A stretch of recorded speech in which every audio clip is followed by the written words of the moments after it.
Hi, I'm Stephanie Smith, and I've been a counsellor for about 15 years. I work with a wide range of clients, but a significant part of my work is focused on adoption counselling, and that's what I'm here to talk about today. So a bit about me: I have specialist training and extensive experience in adoption counselling. I'm a member of Counselling Directory, and my practice is called Balance in Mind Counselling. I offer face-to-face sessions in Leamington, Hampshire, and online to anyone in the United Kingdom. I'm an adoptive parent, so I know personally how adoption shapes your life in ways that those not involved in adoption often find hard to understand. In December 2023, the government lifted restrictions to accessing counselling for matters related to adoption. This means that adult adoptees, adoptive parents, and birth family members can speak to a counsellor of their choosing. However, I would suggest that they discuss these themes of adoption with any potential counsellors to ensure they have a good understanding of attachment and trauma. Adoption counselling for children and young people continues to be regulated, as it is deemed in their best interest to see a counsellor who is Ofsted registered. Gosh, the impact of adoption can be lifelong. There are many positive and rewarding aspects to the adoption journey, but also there can be much pain and confusion.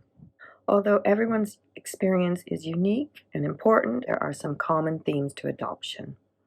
As an adoptee, you may struggle with issues of identity. Who am I? Where do I fit in? Feelings of low self-worth, anxiety that keeps you from doing the things you want, rejection: why did my birth parents give me away? Shame: it's my fault, there must be something wrong with me. Anger at your birth family, your adoptive family, maybe at the world. Do you never feel good enough? Do you have difficulty in maintaining healthy relationships? It can be really hard to trust people. Do you have feelings of grief and loss, maybe like a yearning that simmers inside you? Are you using unhealthy coping mechanisms to deal with all the difficult thoughts and feelings?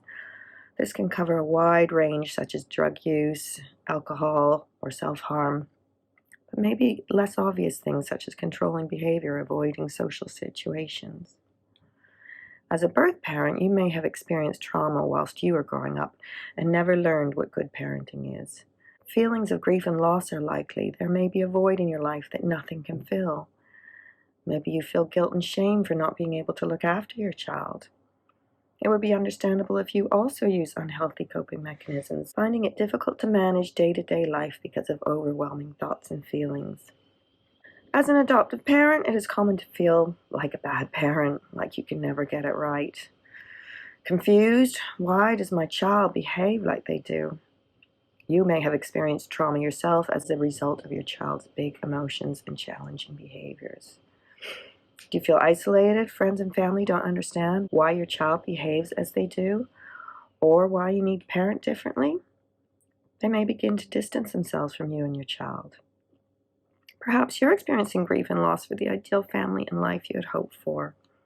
If any of this sounds familiar and you think that you might like to talk to a counsellor, you can speak to me or any of the many professionals on Counselling Directory. However, you may find it helpful to search for adoption counselling to find someone like myself with specialist training.